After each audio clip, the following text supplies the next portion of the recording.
जब आवाज़ दी जाएगी कहाँ है कादरी, सारे आ जाएं इंशाअल्लाह। जितने भी उनके नाम लेने वाले थे सारे उठ के खड़े हो जाएंगे। उसमें अच्छे भी होंगे, बुरे भी होंगे, नेक भी होंगे, पापी भी होंगे। फरिश्ते कहेंगे हमने अच्छों को बुलाया था, कहेंगे तुमने लफ्ज़ कादरी कहा था, हम भी तो अपने आप को कादरी कहते थे। आवाज़ आएगी फरिश्तों आने दो, पापी हैं तो क्या हुआ, नाम पे तो गौसे आजम के आ गए हैं। अल्लाहु अकबर। ये निस्बतें भी बड़ी चीज़ हैं। ये तेरा कर्म है आका कि बना लिया है अपना।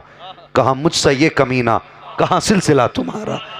और ये ड्यूटियाँ मुकद्दर से लगा करती हैं, नसीब वालों को ये ड्यूटियाँ मिलती हैं।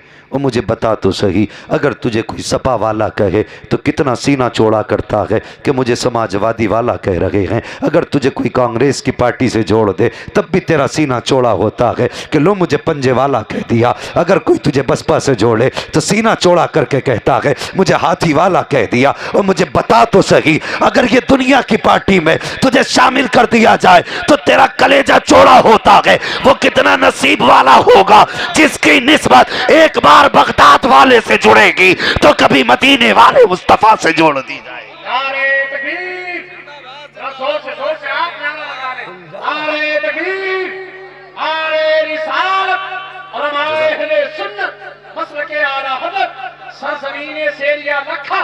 नारे तकबीर, अल्लाहु अकबर। जानते हो कौन है बगदाद वाला ताजदार? जानते हो गौसे आजम किसको कहा जाता है? सुनो, आज लोग कह दिया करते हैं मैं सबसे बड़ा पीर हूँ, मैं इतना बड़ा पीर हूँ कि नमाज तसव्वुर में काबे में पढ़ा करता हूँ। मुझे बता तो सही, तेरी दिल में नमाज हो जाती है तो लंबे लंबे हाथ करके दस्तरखान पर रोटी क्यों ठूसा करता है? उसे तसव्वुर में क्यों नहीं खाता है? नमाज तसव्वुर में पढ़ता है, रोटी पेल के खाया करता है। और खुदा की कसम, वली वो नहीं होता जो नमाज छोड़ देता है, वली वो होता है जो नमाज यहाँ पढ़ता है, दिल काबे का तवाफ किया करता है, वो वली होता। शर्म नहीं आती?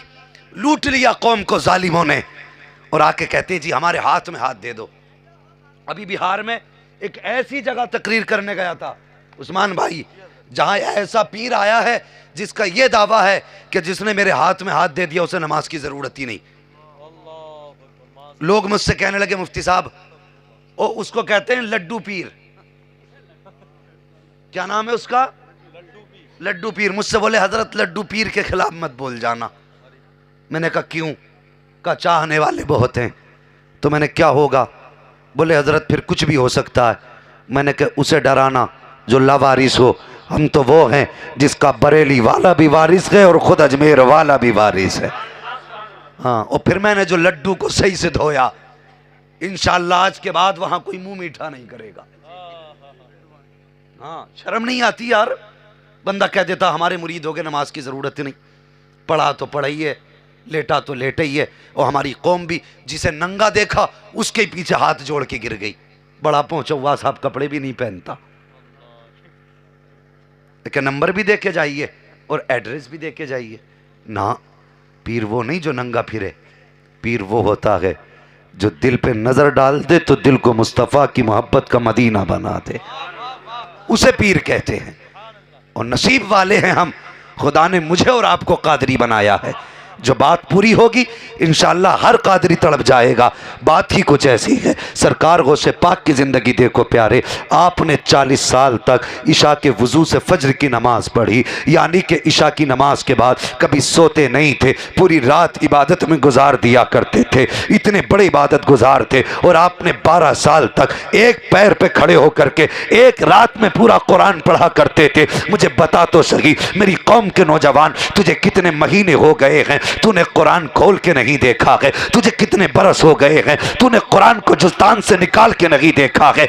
मेरी कौम के बाप तुझसे भी पूछना चाहता हूँ, तूने बेटी को जहेज में कुरान दिया, जिस तरह जुस्तान में बंद होके कुरान गया था उसी तरह बेटी ने जाके रख दिया है। तेरी बेटी रोजाना अलमारी को साफ करती है लेकिन कुरान की याद नहीं आती है, बेड को साफ करती है लेकिन कुरान की याद नहीं आती है, सोफे की सफाई करती है लेकिन कुरान की याद नहीं आती है, फ्रिज की सफाई करती है लेकिन कुरान की याद नहीं आती है। तूने 3-3 बार उठ करके बाप के दिए हुए सामान की सफाई की लेकिन तुझे कुरान याद नहीं आया। मैं पूछना चाहता हूं, ए बेटी बता तो सही, जो कुरान बाप ने जहेज में दिया था और सबसे सारी चीजों को तो डीसीएम में रखा गया था लेकिन कुरान को तेरी गोद में रखा गया था, बता उस कुरान को तूने क्यों नहीं पढ़ा? तो खुदा की कसम जवाब आता है कि मौलाना मेरे बाप ने कुरान दिया जरूर था लेकिन कुरान पढ़ाया ना था, कुरान दिया जरूर था लेकिन कुरान सिखाया ना था। आओ मैं कहना चाहता हूं, एक कौम के नौजवानों, अपनी बहनों को जगह कुरान में बाद में देना, पहले इनके सीनों में कुरान उतार दो, इनकी जबानों पे कुरान जारी कर दो। खुदा की कसम जब इनकी जबानों पर कुरान जारी होगा तो ये बेटी तेरी होगी लेकिन देखने में राबिया बसरिया नजर आएगी। नारे तकबीर, नारे रिसालत, उलमाए अहले सुन्नत, मसलके आला हज़रत